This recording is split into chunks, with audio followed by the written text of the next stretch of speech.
केंद्र सरकार ने 25 जून को संविधान हत्या दिवस घोषित कर दिया है।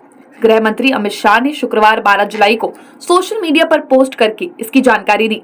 सरकार ने इसका एक नोटिफिकेशन भी जारी किया है। अमित शाह ने लिखा, 25 जून 1975 को तत्कालीन प्रधानमंत्री इंदिरा गांधी ने अपनी तानाशाही मानसिकता को दर्शाते हुए देश में आपातकाल लगाकर भारतीय लोकतंत्र की आत्मा का गला घोट दिया था। लाखों लोगों को आकरण जेल में डाल दिया गया और मीडिया की आवाज को दबा दिया गया। प्रधानमंत्री नरेंद्र मोदी ने भी कहा कि 25 जून को संविधान हत्या दिवस के रूप में मनाना इस बात की याद दिलाएगा कि उस दिन आखिर हुआ क्या था और भारत के संविधान को कैसे कुचला गया था। ये भारत के इतिहास में कांग्रेस द्वारा लाया गया एक काला दौर है। उधर कांग्रेस में सरकार ने इस फैसले को एक और सुर्खियां बटोरने वाली बात कही है। कांग्रेस के नेता जयराम रमेश ने कहा, यह नॉन बायोलॉजिकल प्रधानमंत्री की एक और सुर्खियां बटोरने वाली कवायद है, जिसने 10 साल तक अघोषित आपातकाल लगाया था। उसके बाद भारत के लोगों ने उसे 4 जून 2024 को एक निर्णायक व्यक्तिगत, राजनीतिक और नैतिक हार दी, जिससे इतिहास में मोदी मुक्ति दिवस के रूप में मनाना चाहिए। पॉलिटिकल एक्सपर्ट के मुताबिक चुनाव से पहले संविधान को जिस तरह की लमामदी हुई है, उससे विपक्ष को फायदा हुआ। विपक्ष ने इस बात को प्रचारित किया कि सरकार 400 सीटें लाकर संविधान और आरक्षण से छेड़छाड़ करने जा रही थी। इससे बीजेपी थोड़ा असहज हो गई है। उसी को काउंटर करने के लिए सरकार ने संविधान हत्या दिवस का ऐलान कर दिया है, ताकि ऐसी पार्टियां और नेता जो कभी इमरजेंसी की जातियों का शिकार हुए, वो कांग्रेस का साथ देने में असहज हो जाए। कई लोगों ने कहा कि आपातकाल तो बुरा था, तो संविधान से आपातकाल के प्रावधान को ही निकाल देना चाहिए। सिर्फ दिवस घोषित कर देने से कोई फायदा नहीं होने वाला। संविधान की मंशा के खिलाफ तो आज भी तमाम काम कर रहे हैं। तो वहीं कुछ लोगों ने कहा कि आपातकाल तो बुरा था, तो संविधान से आपातकाल के प्रावधान को ही निकाल देना चाहिए। सिर्फ दिवस घोषित कर देने से कोई फायदा नहीं होने वाला। संविधान की मंशा के खिलाफ तो आज भी तमाम काम हो रहे हैं। कौन बोल रहे हैं ये बात? इन्होंने संविधान को तहस नहस करके रख दिया।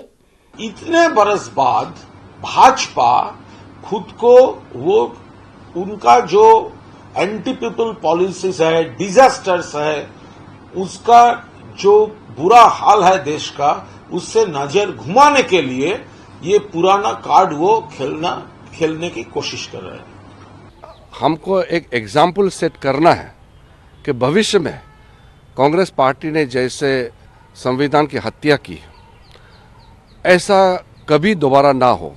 गणतंत्र को, डेमोक्रेसी को हत्या करने की खून से लाल हुआ है। देखिए, ये जो कर रहे हैं संविधान हत्या दिवस, ये उन्होंने खुद को और ये भाजपा सरकार का जो एंटी पीपल पॉलिसीज है, लोकसभा इलेक्शन में भाजपा का जो बैड रिजल्ट है, वो भाजपा का गवर्नमेंट अभी नहीं है, अभी तो एनडीए का गवर्नमेंट हो गया, भाजपा कम हो गया। इससे नजर घुमाने के लिए पूरा देश में भाजपा का हालत ठीक नहीं है, इससे नजर घुमाने के लिए अभी ये पुराना इमरजेंसी पीरियड का बात ये लोग कर रहे हैं। देखिए, वो समय इमरजेंसी का बहुत तरीके से वो एनालिसिस हो चुका है, वो उसका क्रिटिसिज्म हो चुका है। एक बार इंदिरा गांधी हार चुका है, फिर देश ने वो इंदिरा गांधी को भी फिर प्राइम मिनिस्टर बनाकर लौट के इंदिरा गांधी आई थी। After emergency, the Congress party has ruled this country with Indira Gandhi, Rajiv Gandhi, Manmohan Singh and Narasimha Rao. They should know about it. The people of this country has restored confidence on the Congress party. कौन बोल रहे हैं ये बात? इन्होंने संविधान को तहस नहस करके रख दिया। फादर स्टैन स्वामी क्यों गए दुनिया से? बता पाएंगे? हमारे हजारों लोग क्यों जेल में हैं? ह्यूमन राइट एक्टिविस्ट क्यों जेल में हैं? इंदिरा जी के सलाहकार इतने मजबूत नहीं थे जितने इनके हैं। नहीं तो इंदिरा जी को भी कहते कि 352 मत लगाओ, 352 जैसे हालात पैदा कर दो, जो आपने करके रख दिया। हाईकोर्ट की क्या टिप्पणी थी हेमंत सोरेन जी के बारे में? पूरे देश में विपक्ष के नेताओं के साथ क्या कर रहे हैं? आप तो खुद संविधान को तार तार कर रहे हैं। मैं हत्या नहीं बोलूंगा, क्योंकि इस तरह के शब्द आप ही को सुहाते हैं। गांधी जी 30 जनवरी को उनका असैसिनेशन हुआ। बोलिए गांधी हत्या दिवस, और किसने हत्या की, उसका वैचारिक रुझान क्या था, किन संगठनों से ताल्लुक था, स्वीकारिए ना। आईना सामना रखना चाहिए। चुनाव हार गए तो लगा करे संविधान के चक्कर में चुनाव हार गए। संविधान जिंदा दस्तावेज है। संकल्प कह लेते आप, सब साथ होते। अभी कुछ वर्ष पहले आपने विभाजन विभीषिका दिवस, कोई बोल भी नहीं रहे आप लोग। मतलब एक सरकार का काम क्या होता है? जनता के साथ मिल करके उस किताब की हिफाजत करना। गणतंत्र को, डेमोक्रेसी को हत्या करने की खून से लाल हुआ है। इस देश की जनता इसको भूलना नहीं चाहिए। कांग्रेस पार्टी कितने बड़ा गुनाह किया है संविधान को हत्या करने का कोशिश करके। देश की भविष्य की पीढ़ी उसको ना भूले, इसीलिए संविधान हत्या दिवस मनाया जाएगा।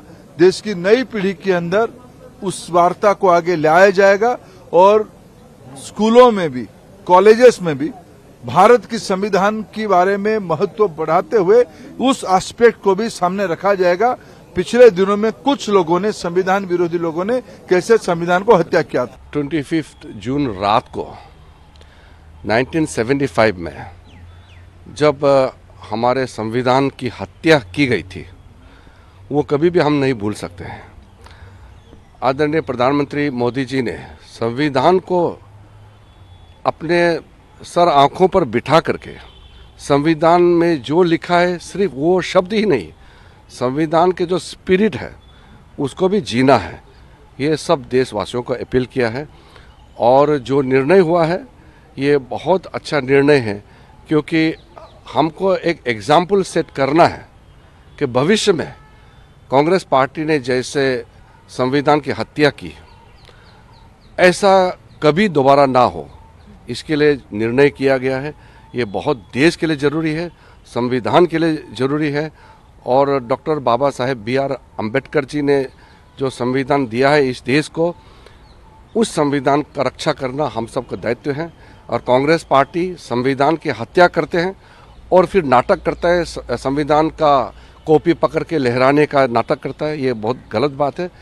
और जिन्होंने भी 1975 में जो जुल्म सहा है, उस समय का जो प्रकोप, जो कांग्रेस पार्टी ने टॉर्चर किया है इनोसेंट लोगों को, सिविल लिबर्टी राइट ख़त्म कर दिया है, फ्रीडम ऑफ प्रेस एक्सप्रेशन सारा ख़त्म किया गया था, वो दोबारा ना हो, इसके लिए बड़ा कदम उठाया गया है।